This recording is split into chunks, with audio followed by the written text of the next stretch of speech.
Okay, today is September 1st, 2019, and right now at 12:30 p.m. we have a temperature of 91 degrees here in the foothills of Los Angeles. The relative humidity is 37.5%. The dew point is 61 degrees, and we have a pressure right now of 29.93 inches. Now notice here on the Hurricane Center map, the National Hurricane Center map, Dorian has strengthened significantly overnight. So we've got sustained winds of 185 miles per hour.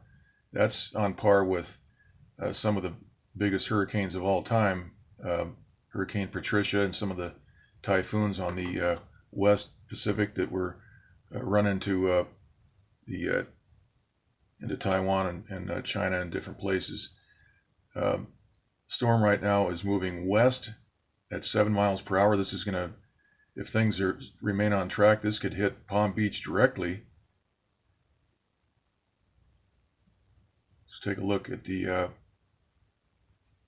some of these maps. We have the this is the long wave infrared map for today. GOES 16 map. We can see that it's a very well defined eyewall here on Dorian, which is approaching the Bahamas. Right about now, that eyewall is hitting that upper island there. I'm not familiar with the Bahamas that much, but there's that one outside island there. That's going to be a direct hit.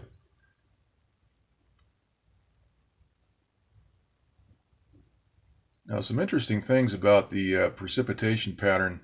If we look at yesterday, I took some screen captures yesterday. This is what the Doppler radar was producing yesterday for the precipitation pattern. Now, let's go and look quickly here at this was the map yesterday. We can see the Bahamas are over here. This storm was still further out, but we can see that it remains the same size and the color is there, and we know that there's a range on the Doppler radar, how many miles it can pick up precipitation offshore and all that. But notice the precipitation pattern here yesterday. This is the Bahama Islands, and again, this was yesterday. I took a couple of screen captures. Now notice here in the Gulf of Mexico we have a lot of precipitation being picked up, actually further out than we're seeing here. If we just draw a line between these two, we've got radars along the west coast of Florida. In fact, I have a map of my WSR-88Ds. We want to keep an eye on these WSR-88Ds over the next day to see what actually happens if these radars show up to do their job in breaking down the precipitation pattern. So we've got Tampa, Florida, which is a KTBW. There's a WSR-88D located there. We've got one in Miami, KAMX. We've got one in Melbourne, KMLB. You've got one in Key West, KBYX, I believe it is.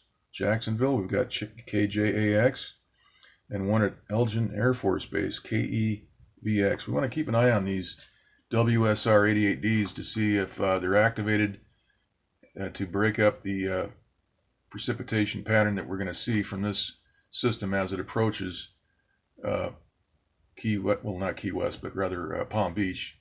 You can see right here, this point there, that's right about where Palm Beach is, and Stuart, Florida. So this is the mid-level water vapor map.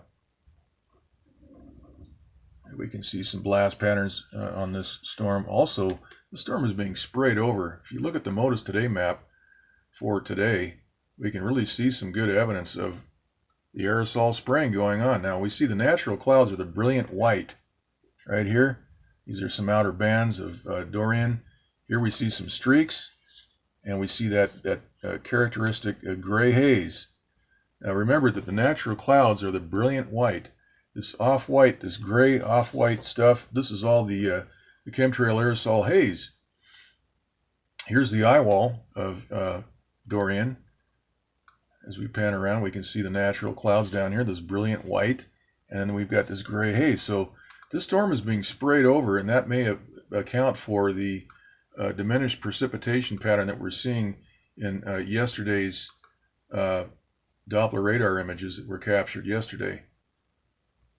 All right, so let's continue on here. We have the once again the infrared map.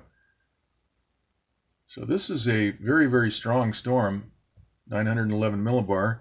That equates to 13.2 psi. So there's a big pressure differential from the inside of that eyewall, which is going to produce a lot of a surge. You know, when you have that much, that's a 1.5 psi differential between the nominal 14.7 psi at sea level during normal atmospheric conditions.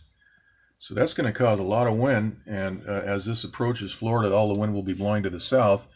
And then we're told it's going to make a right turn and stay offshore. It'll stay offshore, we're told, and that will mean that this will not diminish in strength. The eyewall will be able to function as it draws water, and it'll run right up the coast. We're told that's the plan, and this is going to run right up the coast like a buzzsaw and destroy all the property along that coastline. We'll have to see what happens. This could be killed off. If you're new to this channel, watch the video from August 28th, just a couple of videos back. We had Tropical Storm Dorian right out here. That was blown apart. We've got video evidence of that. Also, this system right over here, let's get the camera set up. Notice what's happening to this supercell over Mexico. Look at that tremendous blast pattern. Look at the color change. Boom, right there. They hit it. Look at the color change, and look at that blast pattern all the way around the periphery of that supercell developing. So we can see the techniques are used. This is being superheated. We see the rapidly expanding water vapor. Right there. Boom. They hit it, and it completely collapses. I've shown a lot of video of collapsing cumulonimbus formations. This is just a much larger version of what's been going on that level. So we see the effort being made over here, but nothing being made over here. And of course, we saw on August 28th in that video, Tropical Storm Erin was superheated and destroyed. So look at the August 28th video, and we show Tropical Storm Erin being superheated and destroyed. And then this system here now is being allowed to move in and hit Palm Beach. That's very close to where the Mar-a-Lago resort is. The question is how many properties does Trump own along the east coast of Florida? They're going to run this thing right up Florida, and it may skirt Georgia and South Carolina. So we'll have to stay tuned and see what happens. This is going to be interesting. Now, I hope everybody in Florida has their stuff together, their water and food and all the rest of it, because these sociopathic weather controllers are unpredictable, and they are heartless. They are evil people. Now let's look again here at the west coast, or rather this is the East Pacific. We have a tropical storm. This is Juliet out on the Pacific, and we can see that Juliet is right here with 60 mile/hour sustained winds, pressure of 1,000 millibar, moving northwest at 14 miles per hour. So that's the news for the Pacific. We have the East Pacific map. We can see Juliet getting organized there. We've got some thunderstorms out here. And notice this storm here. This is the one we were just looking at. They blew that apart. That's the one we were looking at on the East Coast map. So they're dealing with that. That's being blown apart, but yet Dorian is being allowed to mow Florida down with 185 mile/hour sustained winds. We'll have to see what happens. This is the larger map for the Northeast Pacific.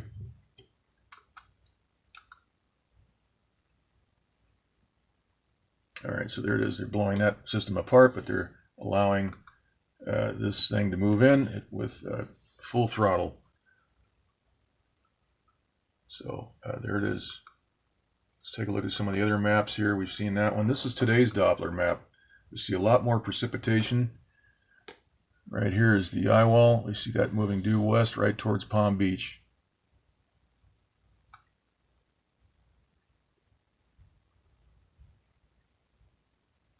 The financial oversight people should be taking a look at all the options in the insurance business, all the property that will be destroyed all the way up the coast, who bought the options, and all that. That should all be investigated, because we have an inside network going on here. We have weather control, we have hurricanes being steered, and we have financial markets that are profiting off the damage from those storms. So if you're betting that put options are a good thing if you've got inside information for the weather and all the rest of it, and you know what's going to happen, you can make a lot of money.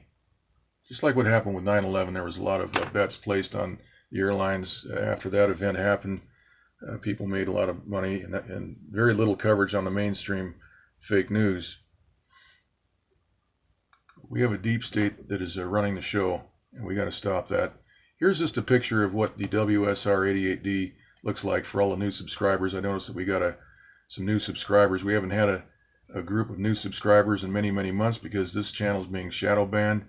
It's being blocked from people seeing what's going on. We're pointing out some very amazing evidence. That's all being suppressed. And the people at Google and YouTube and Facebook and all the rest of them, they're deciding what we see, what you see, and what people can say and can't say. And that has to stop, because the FCC needs to take control of this situation. When you buy a house and you move in, or you move into an apartment and you pick up your phone service, the telephone companies can't deny you service because you voted for Trump, but they can if you get on and get a YouTube channel and decide to put up some video and give your opinion and exercise your First Amendment rights. Okay, so we need to look at this much more closely. The FCC needs to take charge. These big tech outfits need to be deregulated, or rather regulated, regulated, so that these problems cannot continue. Free speech is very important. The Second Amendment is very important. Imagine if the other candidate had won, and these people would have been in charge, taken the guns and all the rest of it. If ever we needed a Second Amendment, folks, I don't care if you don't like guns, if you've never had a gun in your hand, we need to have a Second Amendment to prevent the just rank corruption that we're seeing in our government, mainly the CIA, the FBI, and portions of the NSA, the spying that's been going on. We've got people controlling the weather. That's being covered up by the mainstream media. That's why they show the cartoon animated weather at night. When you watch the weather, notice that they don't show you these satellite maps. There's a reason for that. We've shown some pretty amazing evidence on this channel, right-angle imprints that stretch 2,500 miles on one side and 1,500 on the other. So if that doesn't raise your eyebrows and get you to pay attention, then there's something wrong with you. Okay, so we're going to wrap it up here pretty soon. There's the Doppler radar. These are typically stacked on about a 6-story tower, and they house a giant parabolic dish which detects incoming severe weather, but the transmitter also has a dual function. These can pump out high RF power and evaporate large areas of precipitation, and so they can precisely control the amount of precipitation an area and a region receives. And this is how these manufactured droughts operate. They are completely manufactured. Of course, the California drought was a manufactured event. The Democrats in California have their heads in the sand. They're probably making a lot of money on this racket. All that needs to be investigated and uprooted. Okay, once again, this is yesterday's map now. This is the hurricane map from yesterday. Notice we have 934 millibar pressure, sustained winds of 150. So this was yesterday. That's just to show where just the progression. And this is yesterday's, actually this is the map from the 29th. We can see, I want to show this very quickly. This is, it's moving north, and then they hit it, and it starts to move to the northwest. So we're running out of time, but we'll let that map refresh. It's moving north, and then we have some manipulation here on the north side right there, and that pushes it over to the northeast. Okay, that's it. We'll do another update soon.